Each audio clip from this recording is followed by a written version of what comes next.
Hi hello friends, എല്ലാവർക്കും നമ്മുടെ Sumi first കിച്ചണിലേക്ക് സ്വാഗതം. അപ്പൊ നമ്മുടെ സാന്ത്വനം 2ന്റെ നാളെ വരാനിരിക്കുന്ന എപ്പിസോഡിന്റെ പുതിയ വിശേഷങ്ങളൊക്കെ ഒന്ന് കേട്ടാലോ. ഇന്ന് അത്ര പോരാ, സൗണ്ടൊക്കെ ഒരു ഇച്ചിരി ബുദ്ധിമുട്ടും കാര്യങ്ങളൊക്കെ ഉണ്ട്.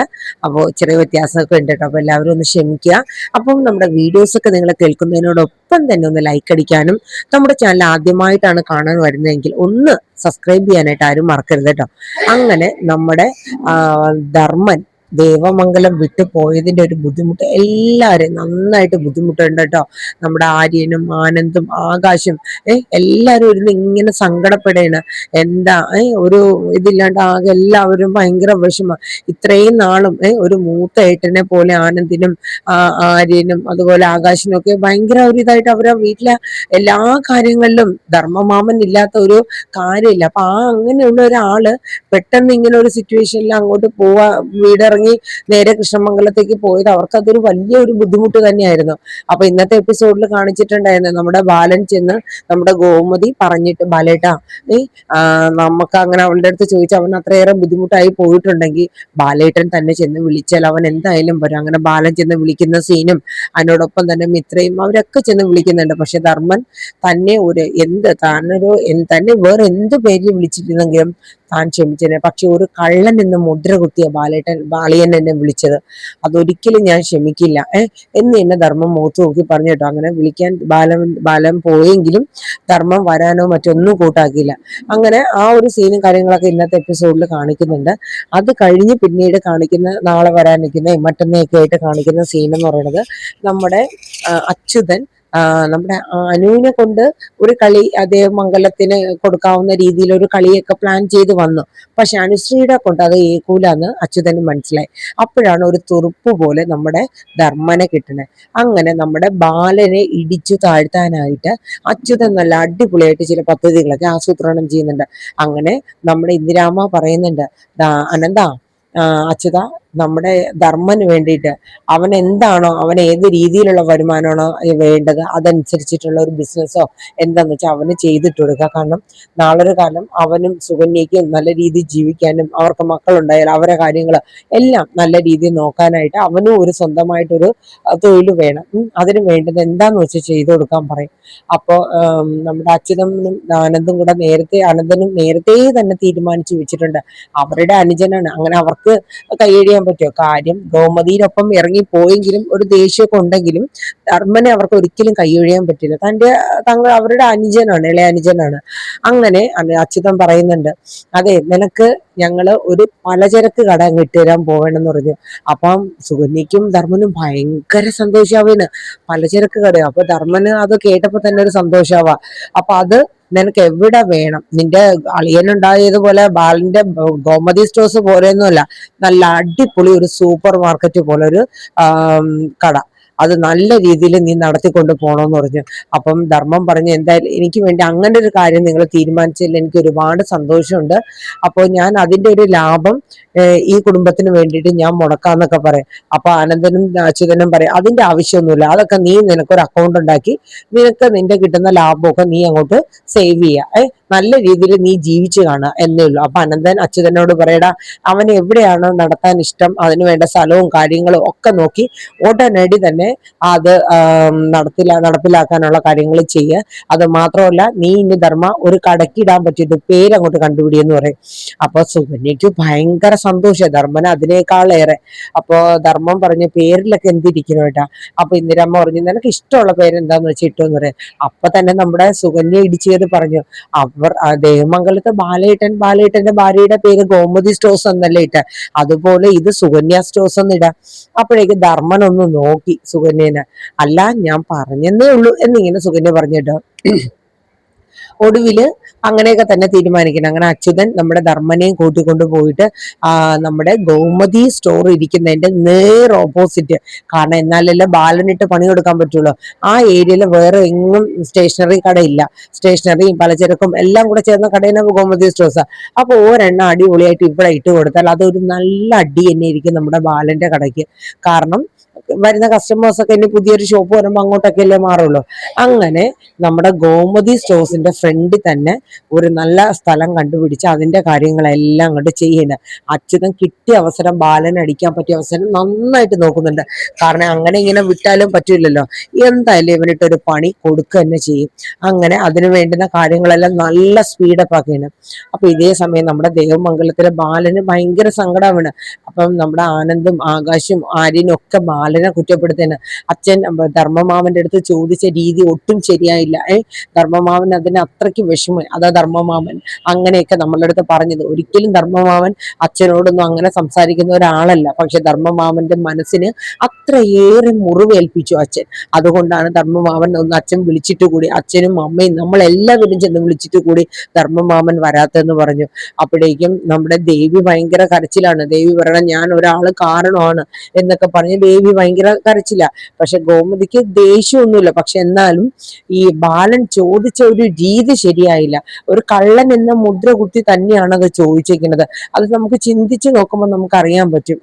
അപ്പൊ പക്ഷെ ബാലൻ പറയണത് ബാലന്റെ ആ ഒരു രീതിയിൽ എന്തായാലും പൈസ അവിടെ നിന്ന് പോയി എന്നുള്ള കാര്യത്തിൽ ബാലനും ദേവിക്കും ഒരു മാറ്റമില്ല. ആ പൈസ അവിടെ നിന്ന് മിസ്സിംഗ് ആണ്. അത് എങ്ങനെ എന്താണെന്ന് അറിയില്ല. പക്ഷേ ധർമ്മനല്ല എന്ന് പറയപ്പെടുന്നു. ധർമ്മന ഒരിക്കലും ആ രീതിയിലല്ല ബാലൻ ചോദിച്ചത്. പക്ഷെ ബാലന്റെ ചോദ്യം അങ്ങനെയായിപ്പോയി എന്നുള്ളതാണ് വാസ്തവം. അങ്ങനെ അവരെല്ലാരും ഇത്രയും അവരൊക്കെ സങ്കടപ്പെട്ട് ഇരിക്കുകയായിരുന്നു കേട്ടോ. കാരണം ബാലന്റെ അടുത്ത് പറഞ്ഞിട്ട് അത് ശരിയായില്ലല്ലോ, ഇനി എന്ത് ചെയ്യും എന്നൊക്കെയുള്ള ഒരു രീതിയിൽ. അങ്ങനെ നമ്മുടെ ബാലനും അതുപോലെ തന്നെ നമ്മുടെ ദേവിയും കൂടെ പിറ്റേ ദിവസം കടയിലൊക്കെ പോകാനായിട്ട് ഒരുങ്ങിയാണ്. അങ്ങനെ പോകുന്ന സമയത്ത് നമ്മുടെ ആനന്ദ് മനസ്സിൽ ചിന്തിക്കുകയാണ്, എന്റെ മാമനെ ഇത്രയും നാണം കെടുത്തി ഈ ഒരു രീതിയിൽ എത്തിച്ചത് ഈ ഒരു യക്ഷി ഒറ്റ ഒരുത്തി കാരണമാണ്. കാരണം ദേവിയുടെ കണക്ക് കൂട്ടലും ഒക്കെ കാരണമാണല്ലോ ഇപ്പൊ ധർമ്മമാമൻ ഈ ഇറങ്ങിപ്പോയത്. ഞാൻ ഇത് വെറുതെ വിടാൻ എന്തായാലും ഉദ്ദേശിച്ചിട്ടില്ല എന്നുള്ളത് ആനന്ദ് മനസ്സിൽ കുറിച്ച് വെക്കുന്നു. കാരണം എന്റെ മാമനെ കള്ളനാക്കിയിട്ട് അവൾ ഇരിക്കുന്ന ഇരിപ്പ് കണ്ടില്ലേ, ഞാൻ ഇവക്ക് അതിന്റെ പണി കൊടുക്കുമെന്ന് വെല്ലുവിളിക്കുക തന്നെ ചെയ്യുന്നുണ്ട് കേട്ടോ. അങ്ങനെ കടയിൽ പതിവ് പോലെ നമ്മുടെ ദേവിയും ബാലനും എത്തുകയാണ്. എത്ര സമയം രാമേട്ടൻ എത്തിയിട്ടുണ്ട്. അപ്പൊ രാമേട്ടൻ ചോദിച്ചു, അല്ല ഇന്നെന്ത് ധർമ്മം വരാത്ത? കാരണം രാമേട്ടൻ ഇതൊന്നും അറിയുന്നില്ലല്ലോ. അപ്പോഴേക്കും ദൈവമോളൊന്നും മിണ്ടാണ്ട് അകത്തോട്ട് പോയി. പിന്നീടാണ് രാമൻ ഈ കാര്യങ്ങളൊക്കെ അറിയണത്. അപ്പൊ രാമേട്ടൻ ചെന്നിട്ട് നേരെ ബാലന്റെ അടുത്ത്, നീ എന്ത് പണിയാ ബാല കാണിച്ചത്? നിന്റെ സ്വഭാവത്തിന് ഇപ്പോഴും ഒരു മാറ്റം ഇല്ലല്ലോ. നിനക്കൊന്ന് ചിന്തിച്ചിട്ട്, ഞാൻ നിന്നോട് പണ്ട് മുതൽക്ക് പറഞ്ഞിട്ടുണ്ട്, എന്ത് കാര്യം ആലോചിക്കുമ്പോഴും പറയുമ്പോഴും 2 വട്ടം ചിന്തിച്ചതിന് ശേഷം പറയുക. നീ ഒന്ന് ആലോചിച്ച് നോക്കി, നിന്റെ കടയിലെ പൈസ 25,000 രൂപ കാണാണ്ട് പോയി. ഇത്രയും വർഷം, ഇത്രയും നാള് ഞാനും അവനും ഒക്കെ ഈ കടയിൽ എത്രമാത്രം വിയർപ്പൊഴുക്കിയിട്ടുണ്ട്. അത് നിനക്കറിയാലോ. അവനെ ഒരു കള്ളനെ പോലെ ചോദ്യം ചെയ്തതിന് തുല്യല്ലേ നീ ഈ ചെയ്തത്. നാളെ കുറെ പണം കാണാണ്ടായാൽ നീ എന്നെയും ചോദ്യം ചെയ്യല്ലോ. എന്ത് വിശ്വാസത്തിന്റെ പുറത്താ ഞാൻ ഈ കടയിൽ നിൽക്കുന്ന എന്നൊക്കെ രാമേട്ടൻ ചോദിച്ചു. കാരണം രാമേട്ടന്റെ ചോദ്യത്തിന് ബാലന് പറയാൻ മറുപടി ഇല്ലായിരുന്നു. അവന്റെ ഭാര്യയ്ക്ക് അവൻ ഒരു 25,000 രൂപയുടെ വാച്ച് വാങ്ങിക്കൊടുത്തു. അതെന്താ, അവനൊരാണല്ലേ. അത് നീ എന്തിനാ ചോദ്യം ചെയ്തത്? നിന്റെ കടയിൽ പൈസ പോയി. പക്ഷേ അപ്പൊ ദേവി പറഞ്ഞു, രാമേട്ട, ബാലച്ചൻ അങ്ങനെ ഉദ്ദേശിച്ചല്ല ചോദിച്ചത്. ഒരു സംശയത്തിന്റെ പേരിലോ അല്ലെങ്കിൽ ഒരു കള്ളനാക്കിക്കൊണ്ടല്ല പറഞ്ഞെന്ന് പറഞ്ഞു. അപ്പൊ രാമേട്ടൻ പറഞ്ഞു, ദേവി മോളെ, നീ ഈ കടയിൽ വന്നിട്ട് എത്ര ദിവസമായി?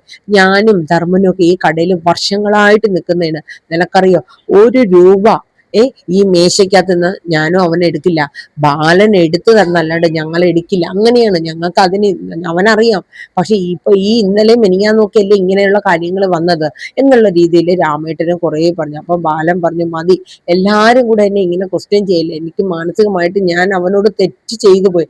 ഞാൻ അവനോട് അതിന് മാപ്പ് പറയാം, അല്ലെങ്കിൽ ഞാൻ അവനെ വിളിച്ചുകൊണ്ട് വരാം എന്നൊക്കെ പറയണ. അപ്പൊ രാമേട്ടൻ പറഞ്ഞു, എന്തൊക്കെയാണെങ്കിലും ശരി ബാല, നീ കാണിച്ചത് ഒരു അവിവേകം തന്നെ. അവനത് മനസ്സിന് അത്രയ്ക്ക് സഹിക്കാൻ പറ്റാത്ത ഒരു പൊള്ളല് തന്നെ നീ ഏൽപ്പിച്ചു.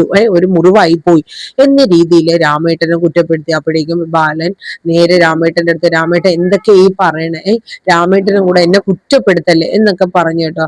അപ്പൊ ദേവിയും പറഞ്ഞു, ബാലച്ചനും വീട്ടിലും ഇവിടെ എല്ലാരും കുറ്റപ്പെടുത്തണം. ഒരു കണക്കിന് ഇതിനെല്ലാം കാരണം ഞാനല്ലേ എന്ന് പറഞ്ഞ് ദേവി കരയാണ്. അപ്പോ ബാലൻ പറഞ്ഞു, മോളെ, നീ ഒരു തെറ്റും ചെയ്തിട്ടില്ല. നീ നിന്റെ ജോലി ചെയ്തു, അത്ര മാത്രമേ ഉള്ളൂ. എന്തായാലും ആ പൈസ എവിടെ പോയിന്ന് അറിയണ്ടേ. 1-2 രൂപയാണോ എന്നുള്ളത് ഇങ്ങനെ ബാലൻ പറഞ്ഞു. രാമേട്ടന് പിന്നെ ഒന്നും പറയാനില്ല. ആ സമയത്താണ് ഒരാള് ആ കടയിലോട്ട്, ഗോമതി സ്റ്റോഴ്സിലോട്ട് കയറി വരേന. അല്ല, ആഹാ ഇതെന്താ രാവിലെ തന്നെ എല്ലാരും മൂകരായിട്ടൊക്കെ നിക്കണേ, ആ ചെറുക്കൻ എന്തിയാ ധർമ്മൻ എന്ന് ചോദിച്ചോണ്ട്. അപ്പൊ ബാലൻ പറഞ്ഞു എന്തായിരുന്നു എന്ന് ചോദിച്ചു. അപ്പൊ അതെ, അവൻ എന്റെ പേരിൽ അവന്റെ പേരിൽ ഒരു ചിട്ടി കൂടിയിട്ടുണ്ടായിരുന്നു, ഒരു 27,000 രൂപയുടെ ചിട്ടിയാ. പിടിച്ചിട്ട് കുറേയായി. ആ ചെറുക്കൻ പറഞ്ഞു എനിക്ക് ആവശ്യമുള്ളപ്പോൾ ചോദിക്കുമ്പോ തന്നാ മതി എന്നാ പറഞ്ഞിട്ട് പോയത്. അങ്ങനെ ഇന്നലെ അവൻ അത്യാവശ്യം എന്നും പറഞ്ഞ് ഓടി വന്ന് മേടിച്ചിട്ട് പോയി. എന്നിട്ട് ചിട്ടി ബുക്കിലോ ചിട്ടി ഫോമിലോ ഒന്നും അവൻ സൈൻ ചെയ്തിട്ടില്ല. ആ സൈൻ ഒന്ന് ഇടിയിപ്പിക്കാന്ന് വെച്ചിട്ടാണ്. ഇത് കേൾക്കണത് അവരൊക്കെ അങ്ങ് അന്താളിക്കാണ്. കാരണം ഇന്നലെ ഈ 25,000 രൂപയുടെ കേസിലാണ് നമ്മുടെ ധർമ്മന് ബാലൻ മറ്റുള്ളവരുടെയും മക്കളുടെയും ഭാര്യയുടെയും മരുമക്കളുടെയും സ്വന്തം ഭാര്യയുടെ ധർമ്മന്റെ തന്നെ ഭാര്യയുടെ മുന്നിലും ഒക്കെ ഓരോ കള്ളനാക്കി ചോദ്യം ചെയ്തത്.